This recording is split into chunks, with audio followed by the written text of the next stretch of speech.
So good afternoon students. I am coming back with taking off a concept of export promotion versus import substitution. So first we have discussed export promotion in the previous video.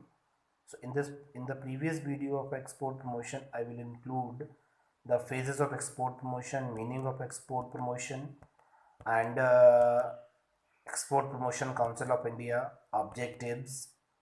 Then I will try to complete the particular topic in this video. So the remaining part of a particular video is to be contributed in this video. So in this video we have discussed about of export promotion for by taking a suitable point. What are the main items exported from India? So the main items which is exported from India is the jute, iron, tea, tobacco and so on. And the question is, what kinds of problems of Indian sectors for export promotion? I think the problems of Indian sectors are, first is a neglect of factors other than price, second is a wasteful formalities, wrong focus, trading problems and production problems. The first one is a neglect of factors other than price.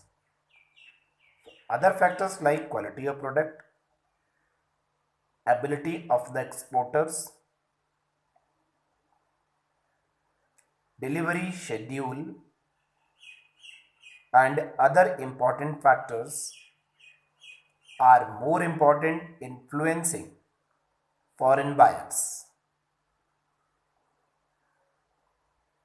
Then the next point is wasteful formalities. So availing of promotional measures and procedural formalities are long, complicated and time consuming. Then the wrong focus. We often focus on selected products. Other products should be promoted. The next problem is our trading problems. So the meaning of our trading problems is developing countries find problems due to tariffs. And the tariff rates become higher as one moves from raw material to manufactured products. Then the problem is production problem.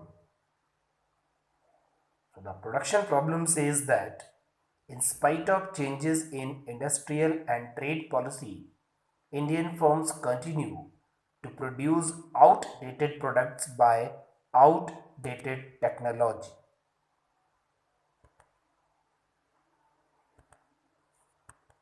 So the point in export promotion is organizational structure for export promotion. So the government built up various organizational structure to promote exports such as EPC, commodity boards, the Trade Development Authority, Indian Institute of Packaging and Trade Fair Authority of India. So these are the related points which is included in the concept of export promotion. So whenever you try to explain the concept of export promotion, you include all these particular points for explaining. Then we have discussed about of import substitution. So the import substitution is totally depend on the growth and development. So the growth can be thought of as expanding the size of the community through the use of land and other natural resources. Development, on the other hand, can be thought of as improving livability through jobs, education, public safety, and sense of community. Then the meaning of an import substitution is import substitution is a trade policy.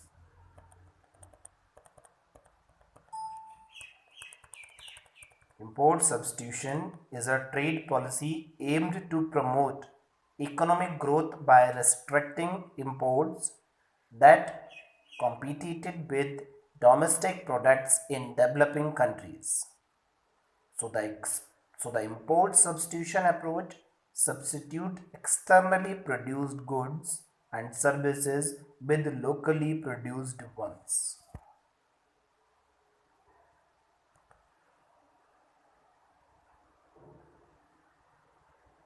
So the point is understanding the local economy. So the leaky bucket model explains the points. Money circulates within the region when money that is earned locally is also spent locally. This requires that some money exists in the bucket to begin with. So the leak is the bucket that allows money to escape from the community is created when goods and services from outside the region are purchased with local money.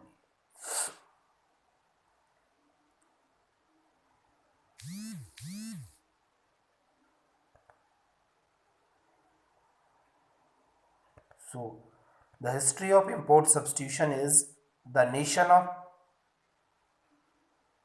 import substitution was popularized in the 1950s and 1960s as a strategy to promote economic independence and development in developing countries.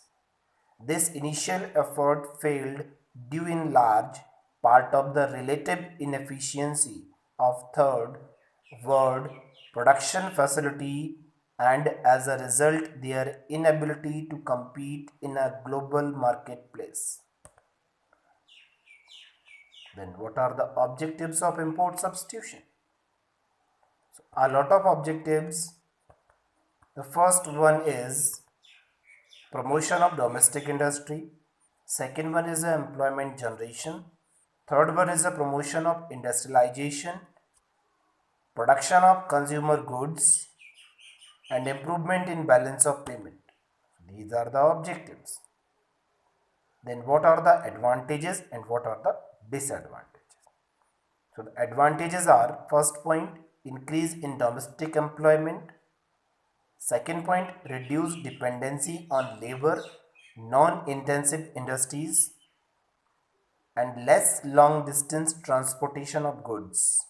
These are the advantages. And what is the disadvantages? The IS industries are inefficient as they are not exposed to internationally competitive industries. And increase in unemployment internationally as world GDP decreases through promotion in inefficiency. Then the question is how you can measure the import substitution. So measures for import substitution depend on the import license, guarantee deposit, tariff walls, and physical restrictions. So what is the meaning of an import license? Import license is an important instrument that can be a large variety of license for users or for wholesalers. They can be obtained by direct permission from some ministry or the central bank. What is the meaning of a guarantee deposit? Other means are guarantee deposit which have to be made by the importer for the right to import an item. Foreign firms can be restricted in their right to repatriate dividends and profits. So domestic exporters on the other hand may be allowed to resell part of their foreign earnings and advantages exchange rates. So I think you understand the concept of an import license and the guarantee deposit. And also understanding the objectives of import substitutions. So after discussing the import license and the guarantee deposit, we have discussed about of tariff walls and physical restrictions. So what is the meaning of a tariff walls? So tariff and surcharge are common protection devices. Tariff rates differ between countries and also vary over time. It is convenient to characterize a country's control over foreign trade according to the policy implemented. And the last one is the physical restrictions. So the method of physical restrictions on import or even outright barring of import is used in cutting out imports. Reduction in imports is brought out by such devices as quotas, licensing, and so on. It is a sure way of protecting the domestic producers from the foreign competitions. So by the help of these points, we can measure for our import substitutions. So I am very thankful to all of you watching this presentation, and after delivering a particular this video, I hope you understand the concept and you easily watch the video. And I think there is no difficulties arises during the watching the videos and reading the PPTs. Okay, thank you and thank you very much.